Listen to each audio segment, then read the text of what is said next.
Everybody, welcome back to our channel. ఈరోజు మనం ఈ వీడియోలో మన డైలీ లైఫ్లో యూజ్ చేసే కొన్ని వర్డ్స్ అండ్ సెంటెన్సెస్ని ఇంగ్లీష్లో ఏ విధంగా చెప్పాలో ఈ వీడియోలో తెలుసుకుందాం. వీడియోని ఎండ్ వరకు చూడటానికి ప్రయత్నించండి. వీడియో కనుక నచ్చినట్లయితే లైక్ చేయండి, షేర్ చేయండి. అలాగే మరిన్ని ఇంట్రెస్టింగ్ వీడియోస్ కోసం నా ఛానల్ని మీరు సబ్స్క్రైబ్ చేయండి. ఇప్పుడైతే మనం టాపిక్లోకి వెళ్ళిపోదామా? Let's get in to the video. First one is అప్పటి నుండి. అప్పటి నుండి దీన్ని మనం ఇంగ్లీష్లో సిన్స్ దెన్ అంటే అప్పటి నుండి అని. For example, since then his life has changed a lot. Since then his life has changed a lot అంటే అప్పటి నుండి అతని జీవితం చాలా మారిపోయింది అని, లేదా అప్పటి నుండి అతని లైఫ్ చాలా మారిపోయింది అని. నెక్స్ట్ వన్ ఈస్ చెప్పినట్టు చెయ్యి లేదా చెప్పేది చేయి. దీన్ని మనం ఇంగ్లీష్లో డూ యాజ్ ఐ సే, దీన్ని డూ వాట్ ఐ సే అని కూడా చెప్పొచ్చు. రెండిటికి మీనింగ్ కూడా నేను చెప్పేది చేయి అని. For example, don't argue with me, do what I say. Don't argue with me, do what I say అంటే నాతో వాదించకు, నేను చెప్పేది చేయి అని. నెక్స్ట్ వన్ ఈస్ ఇప్పుడే వచ్చాను. దీన్ని మనం ఇంగ్లీష్లో ఐ హ్యావ్ జస్ట్ కమ్ లేదా ఐ జస్ట్ కేమ్. రెండిటికి మీనింగ్ కూడా ఇప్పుడే వచ్చాను అని. For example, he just came home అంటే అతను ఇప్పుడే ఇంటికి వచ్చాడు అని. నెక్స్ట్ వన్ ఈస్ ఈలోపు లేదా ఇంతలో.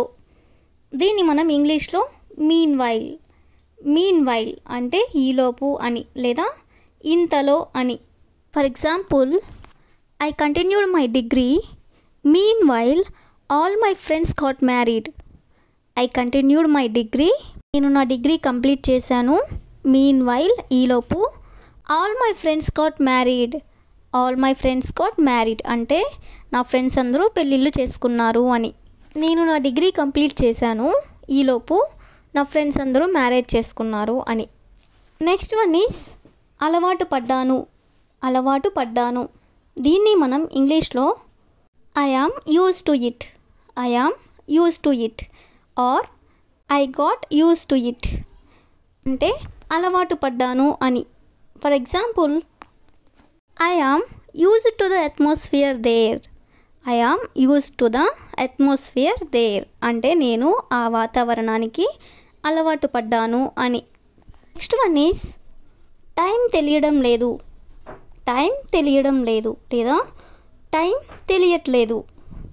దీన్ని మనం ఇంగ్లీష్లో టైం ఫ్లైస్ అంటే టైం తెలియట్లేదు అని.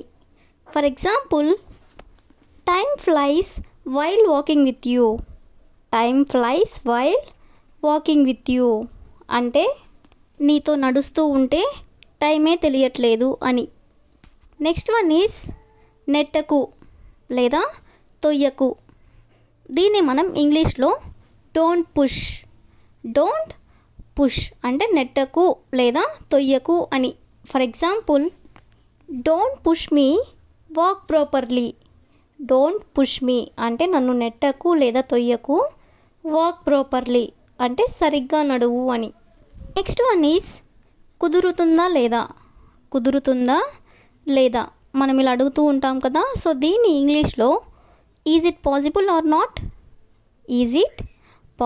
ఆర్ నాట్ అంటే కుదురుతుందా లేదా అని. For example, it is not at all possible to do so much work at this time, so I do it in the morning అంటే ఈ టైంలో ఇంత ఎక్కువ వర్క్ చేయడం అస్సలు కుదరదు, కాబట్టి నేను రేపు మార్నింగ్ చేస్తాను అని. నెక్స్ట్ వన్ ఈస్ ఖాళీగా కూర్చోకు. దీన్ని ఇంగ్లీష్లో డోంట్ సిట్ ఐడిల్ అంటే ఖాళీగా కూర్చోకు అని. For example, if you get in to the habit of sitting idle like that you won't be able to do anything later. If you get in to the habit of sitting idle like that you won't be able to do anything later అంటే నువ్వు గనక ఖాళీగా కూర్చోవడం అలవాటు చేసుకున్నట్లయితే ఆ తర్వాత నువ్వు ఏ పని చేయలేవు అని. నెక్స్ట్ వన్ ఈస్ కష్టపడి చేశాను. కష్టపడి చేశాను దీన్ని మనం ఇంగ్లీష్లో I worked hard. I worked hard అంటే కష్టపడి చేశాను అని. For example I have earned this job very hard. I have earned this job very hard అంటే నేను ఈ జాబ్ని కష్టపడి తెచ్చుకున్నాను అని. నెక్స్ట్ వన్ ఈస్ ఇలా అయితే కష్టం. ఇలా అయితే కష్టం దీన్ని మనం ఇంగ్లీష్లో if this is the case it will be difficult. If this is the case it will be difficult అంటే ఇలా అయితే కష్టం అని. For example it will be very difficult for us if you sit idle like this.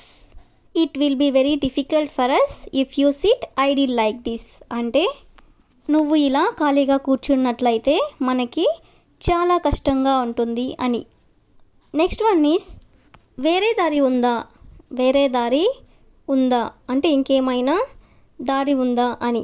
దీన్ని మనం ఇంగ్లీష్లో is there another way. Is there another way అంటే వేరే దారి ఉందా అని. Example if there is any other way other than this then tell me immediately. If there is any other way other than this then tell me immediately అంటే ఈ దారి కాకుండా ఇంకేమైనా దారి ఉన్నట్లయితే నువ్వు నాకు వెంటనే చెప్పు అని. నెక్స్ట్ వన్ ఈస్ ఎవరికీ తెలియదనుకుంటా.